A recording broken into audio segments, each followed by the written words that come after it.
Welcome to a brand new episode of the post game. I'm your host, Davion, and I'm joined by Gabe, You're Emmett, What up? Omega, What's going on, man? and Kaden. Yo, And today we are back with a brand new episode of the post game. Today we're going to be talking about the Charlotte Hornets. The trade deadline just went, and there's a couple of, Emmett's a Hornets fan. The rest of us, we all live in the Charlotte area ish. And so yeah, let's talk about what's happening. Let's talk about what's going on with the Hornets. Currently, they are sitting in what position are they sitting? Is anyone off the top of their head? or at least 13th because 13. Washington and then Detroit. So Yeah. they, So they're they gotta be sitting in 13th. they are sitting in 13th place at a 10-41 record. Ooh, which is pretty wow. So the Hornets traded away PJ Washington. They also traded away Gordon Hayward. And they got back Grant Williams, Seth Curry, a first round pick, and then Trey Mann and Davis Burtons. So looking at those trades, does Grant Williams and Seth Curry help the Hornets at all? Some type of way shooting, probably. But Grant Williams probably a little defense, physical guy. He back home. He from Charlotte, so both of them. They're older guys. They'll be good for that locker room. Like, they just kind of need people like that have played on a lot of teams, seen a lot of situations, and contribute. Knows their role. Go ahead. Yeah, I definitely think looking at it, you would hope that this added experience from Grant Williams. I mean, he had a pretty deep playoff run with the Celtics. He's been around the Mavericks team. That's pretty good team. And so hopefully it brings some winning DNA to the team. I mean, only 10 wins out of the 52 games is pretty questionable. And so do you think it was a mistake of them trading away PJ? Well, Do you think it was a mistake for the Hornets trading away PJ Washington? I think so. It was all right for them, bro. I mean, but hey, I know PJ happy. Yeah. I think if they didn't get the return they got, I think it would be bad. But they got a pretty good haul for him. Yeah. I thought they would get more of a haul for someone like Rozier, but like to get that much for PJ, I thought was pretty good. Yeah, so for Rozier, they only got Kyle Lowry. Did they get a pick? They got like a top 16 protected pick and Okay. like 27. So I mean, also yeah, with Gordon Hayward being traded away, are you happy he's gone? How are we feeling about that? Yeah. Yeah, I'm pretty happy. Yeah, no reason to be there. Like go get some dubs on your little record, man. Go get some dubs. You don't want to be with them young folks. Well, I mean, OKC young, but you don't want to be with them young boys over there.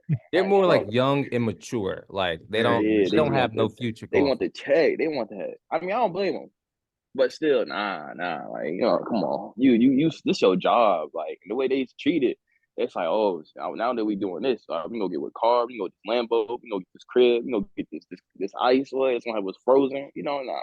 yeah, Hoop, man. Just hoop. Gordon Hayward can be more valuable on OKC than he was with the Hornets. Like 10 times more valuable. Yeah. Hopefully. Like, all the respect to him, he's not going to be like, he's just too much of a nice guy to put everyone in check. Like that. I mean, he on the court, like, he plays hard and, does his role, but like, I don't see him in the locker room, like, keeping Get your shit tabs. together. Huh? Yeah, exactly. Yeah, there's none of that. Not doing that. So And he can't do it by himself either. Yeah. So looking at the Hornets, is there anybody that you wish they traded for? The Hornets? Yeah. Like here's an easier word or question. Who do you think would have been a good fit for them to trade for? Bring the king to the city. Bring the king to the Queen City, man. The king. The king. Oh. King James, got it. Talking that rubbish. I don't think there's nobody that the Hornets should have really went out and got. Like you're just messing up a draft pick at that point. Just might as well pay attention towards scouting and free agency. Yeah. So here's something interesting that happened. James Bouknight finally released from the Hornets. I definitely think it helps get the morale away from that whole conversation. I think that kid's losing his mind, in my opinion. What's been happening with James Bouknight? Is it wait, not James Bouknight. Who Talking was about Kai Jones? Nah, Bouknight got released. Yeah, Yeah, Bouknight was doing some drunken driving stuff though with a bag of Yeah. Doritos. But Oh yeah, that and the gun, right? He had a gun on Yeah. him. bag of Doritos and a gun. Yo, Omega, didn't we see him We downtown? saw Bouknight leaving out the Charlotte FC game that one night. He looked at us like, "Hey man, don't And, come." and he hey bro, he's one of those.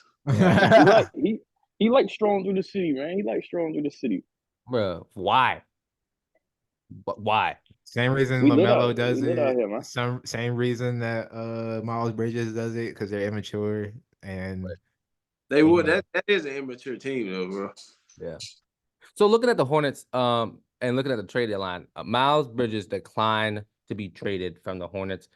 Does this make Hornets fans happy or sad? Do you wish he was gone, or are you happy he decided to stay, or he stayed? it depends on who you are. Yeah, it is. It depends. Like, do you care about having a woman be there on your team, or do you like him for the buckets he gets you? And that's just kind of where it is with people. Like, Be the buckets. yeah, so He's a bucket though. So Emmett, you being a Hornets fan, how do you feel? What side are you on? I want to. I'm a business guy. You know, Yeah, I get it. I wanted to keep him around. I just don't want him asking for $35 million a year at the end of the season. Yeah, he ain't on that level yet. No, Yeah. no. I mean, I think this is gonna sound crazy, but it's almost a blessing of what happened with him because now you can from front office business standpoint, because now you don't have to pay him $35 million. Because they're about to give him a max contract. Like they might give him a super max at the end of the last season. I think he just didn't want to go so he could keep putting up numbers on a bad team and then get more money, like boost his value. that too. And I think most teams like. So I remember when they were doing their due diligence of bringing him back with the whole situation, and the reason that they decided to, the same reason there was teams that wanted him was because the girl's pregnant again. They're having another kid, so like, She is square. Sorry. I mean, I think that's also the reason PJ Washington got moved. I think they just wanted to move it forward, and because it's like that Marcus Smart Brogdon situation where Brogdon didn't pass his physical, so they were about to trade him, couldn't. So they had to move Marcus Smart instead. I think Miles Bridges is a better fit for the Hornets, I guess, in their future plans. Yeah. Better number 2 option. So last question. When we look at the Hornets, where do you see the Hornets in the next 3 to 5 years? So tough. Right where they are. Without LaMelo, for sure. Really? Yeah. They need a real good. They need a good big man, bro. Yeah. I mean, they almost had it. They're one pick away from Wemby, bro. That's crazy. It's actually insane thinking about like if Wemby was drafted to the Hornets and had LaMelo Ball to pass the ball to, like he'd average 25 plus. Dude, it's not the first time the Hornets got screwed in the lottery. Should have had AD. Be a completely different team right now. Didn't they grab Kobe? He wasn't gonna play there. He was like any team that wasn't the Lakers, he was just gonna go play in Italy. So I didn't know that. 3 to 5 years, it's tough. It's a new ownership group. Steve Clifford's definitely gonna be fired. He keeps getting these jobs because I guess he does good with teams in rebuilding years just to get a better coach. Yeah, that too.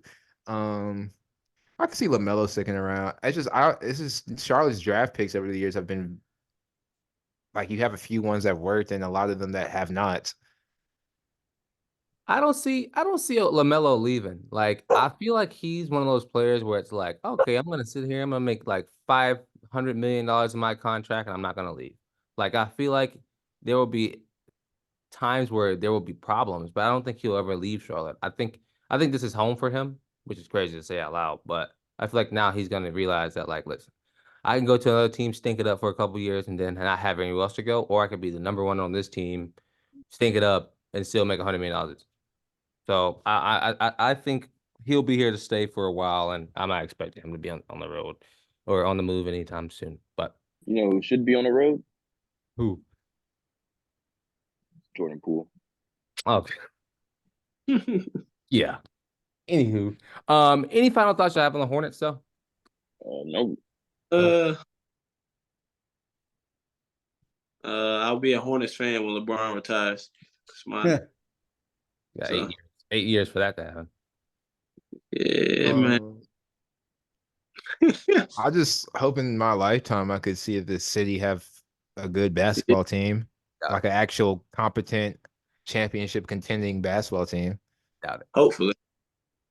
I mean, Michael Jordan's gone. There's some room for winning.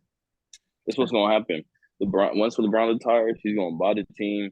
Bronny's gonna come to Charlotte. LeBron gonna start living in Charlotte, and then that's just now it's the king. It's gonna be the king and queen And city. I think you should end the podcast there because Yeah. All right. I've been your host, Davion. That's been the rest. Leave your comments how you think Charlotte will do over the next couple of years, and let us know how you think they did on the trade deadline. But yeah, I've been your host, Davion. This has been the post game. Peace.